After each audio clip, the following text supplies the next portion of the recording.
नमस्कार, मैं रघुनाथ प्रसाद आज चर्चा कर रहा हूँ वैसी सो कॉल्ड राष्ट्रवादी संगठनों, धार्मिक संगठनों या राजनीतिक दलों से जो बार बार ये कहते रहते हैं कि कांग्रेस पार्टी ने इस देश के लिए कुछ नहीं किया और यह भी कहते रहते हैं कि उनके द्वारा जो समस्याएं पैदा की गई उसी से देश परेशान है। वे यह भूल जाते हैं कि वर्ष 1998 से लेकर 2004 तक भारतीय जनता पार्टी के नेतृत्व में एनडीए सरकार थी और अभी भी वर्ष 2014 से लेकर 2024 तक भारतीय जनता पार्टी के नेतृत्व में एनडीए की सरकार है। यह इनकलाब के कार्यों पर चर्चा नहीं करना चाहते, चर्चा करना चाहते हैं वो कि हर बात के लिए दोषी ठहरा देना है कांग्रेस पार्टी को, उनके नेता पंडित नेहरू जी को, इंदिरा जी को, अन्य नेताओं को। मैं एक न्यूट्रल व्यू के रूप में भारतीय जनता के समक्ष ये प्रस्तुत करना चाहूँगा कि इस देश का इतिहास क्या रहा है। जो हिंदूवादी संगठन बहुत जोर शोर से इस बात को हिंदू रक्षा का सवाल उठाते हैं, हिंदू खतरे में है सवाल उठाते हैं। आज इस देश में पारसियों की आबादी तो सिर्फ 60,000 है, वो तो खतरे में नहीं है। बौद्ध और जैन धर्मावलंबियों की आबादी भी मैं समझता हूँ कि 50-50 लाख के आसपास है। वे भी संगठन इस बात को नहीं उठाते कि उनकी आबादी खतरे में। ईसाई धर्मावलंबियों की आबादी लगभग 2.5 लाख है। सिख धर्मावलंबियों की आबादी लगभग 3 लाख के आसपास है। ये धर्मावलंबी ये नहीं उठाते कि वे खतरे में, लेकिन जहाँ 1 अरब से ऊपर की आबादी हिंदू धर्मावलंबियों की है उनके लिए उठाया जाता है कि ये खतरे में। क्यों कि यहाँ 20 करोड़ मुस्लिम और विभिन्न समस्याओं की जड़ उन्हें बतलाया जा रहा है। विश्लेषण हमेशा न्यायपूर्ण होना चाहिए। इस देश का इतिहास अगर सबसे सुंदर इतिहास रहा है तो मौर्य काल का इतिहास रहा है, सम्राट अशोक का। और उन्होंने जब कलिंग युद्ध के बाद बौद्ध धर्म अपनाया तो पूरे देश में बौद्ध मठों की स्थापना होने लगी और बौद्ध धर्म का विकास होने लगा, उसका प्रचार प्रसार होने लगा। लेकिन जैसे ही शुंग वंश आया उसने क्या किया, बौद्ध धर्मावलंबियों को समाप्त करना उन्होंने शुरू किया, बौद्ध मठों को उजाड़ना शुरू किया और फिर ब्राह्मण धर्म की पुनर्स्थापना वहीं से होने लगी।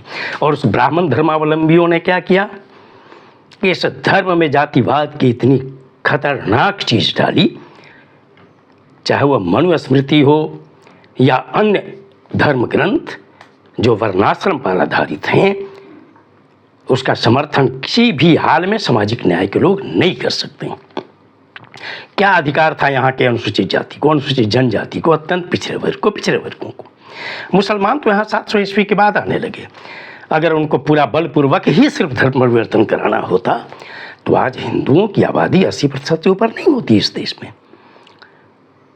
कुछ विशेष कारण हैं, हाँ ठीक है, कुछ धर्म परिवर्तन ज़बरदस्ती हो सकते हैं और वो भी इक्का दुक्का जो मुस्लिम शासक थे उनके समय में, सभी मुस्लिम शासकों के समय में नहीं।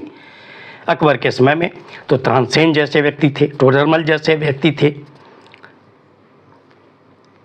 तो बीरबल जैसे व्यक्ति थे नवरत्नों में। तो हर चीज़ को भुलाकर दोष दे देना यह उचित नहीं लगता है।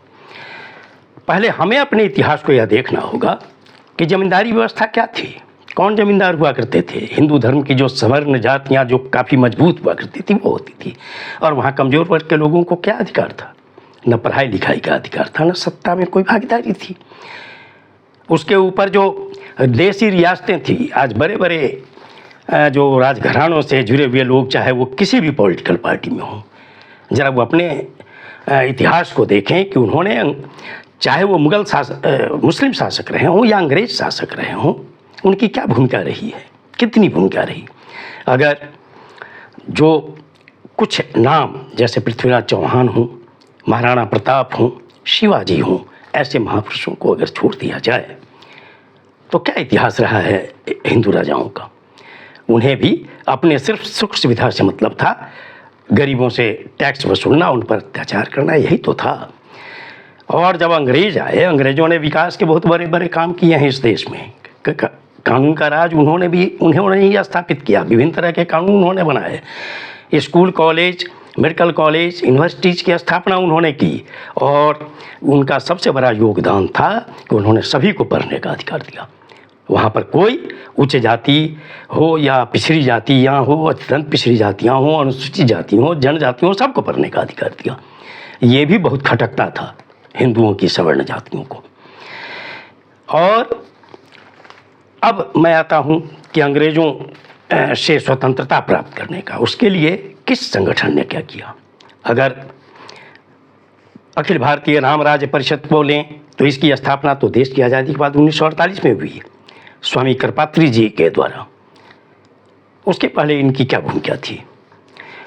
अखिल भारतीय हिंदू महासभा की स्थापना तो 1915 में हो गई थी, और इसमें तो हिंदू महासभा में बड़े बड़े लोग रहे हैं। पंडित दीनदयाल, मदन मोहन मालवीय साहब रहे हैं, लाला लाजपत राय रहे हैं, विनायक दामोदर सावरकर रहे हैं। लेकिन हिंदू महासभा का क्या रोल रहा स्वतंत्रता आंदोलन में। कुछ लोगों को अगर छोड़ दिया जाए तो स्वतंत्रता आंदोलन में इनकी कोई बहुत बड़ी भूमिका नहीं थी। यहाँ तक कि हिंदू महासभा तो मुस्लिम लीग के साथ Sindh, North West Frontier State, Punjab और बंगाल में सरकार में थी। श्री श्यामा प्रसाद मुखर्जी साहब जो जनसंघ के संस्थापक हैं 1951 में, वे भी बंगाल के कैबिनेट में थे, जिसकी सदारत, जिसका नेतृत्व फजलुल हक साहब कर रहे थे।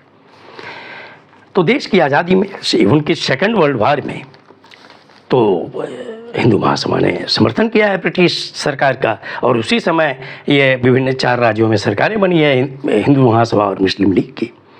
और जब क्विट इंडिया मूवमेंट हुआ तो इसका तो एक तरह से विरोध किया गया है 1942 के क्विट इंडिया मूवमेंट का। अगर न्यूट्रल व्यू लिया जाए तो देश की आज़ादी में कांग्रेस जब 1885 में बनी, चाहे उसमें जो भी नेता शामिल रहे हों, चाहे वो नरमपंथी हों, गरमपंथी हों, विभिन्न तरह की धाराएं में रही हों, लेकिन एक बात जरूर था कि उनका उद्देश्य था देश को आज़ाद कराना। और जब गांधी जी को नेतृत्व मिला तो उनका एक इवन कि हिंदू महासभा का जो ये 1915 में गठन हो रहा था हरिद्वार में, तो उसमें तो गांधी जी भी उपस्थित थे, स्वामी श्रद्धानंद जी भी उपस्थित थे वहाँ। लेकिन गांधी जी ने कांग्रेस को एक नई दिशा दी, और गांधी जी ये जानते थे कि अहिंसक आंदोलन से ही इस देश को आज़ाद कराया जा सकता है अंग्रेज़ों से, और इसीलिए उन्होंने हर धारा के लोगों को मिलाकर आगे बढ़ाने का काम किया। और देश को आज़ादी दिलाने में कांग्रेस के जो नेता थे, चाहे जो भी नेता रहे हों, उन सभी का बहुत बड़ा योगदान है। सुभाष चंद्र बोस, भगत सिंह, चंद्रशेखर आज़ाद, खुदीराम बोस जैसे हजारों क्रांतिकारियों का योगदान है। और समाजवादी आंदोलन से जुड़े हुए जो लोग हैं, चाहे वो श्री जयप्रकाश नारायण हों, डॉक्टर राम मनोहर लोहिया हों, ऐसे लोगों का बहुत बड़ा योगदान है। तो स्वतंत्रता आंदोलन में अगर सबसे बड़ी भूमिका देश को आज़ाद कराने में है तो निश्चित तौर पर कांग्रेसियों का, समाजवादियों का, और साम्यवादियों में से निजलिंगप्पा जैसे लोग भी शामिल थे। निजलिंगप्पा नहीं, नंबूद्रिपाद साहब जैसे लोग, इनका हाथ है। तो देश को आज़ाद कराया कांग्रेस पार्टी ने विभिन्न समस्याओं से जूझते हुए भी, इसलिए उनके योगदान को भुलाया नहीं जा सकता।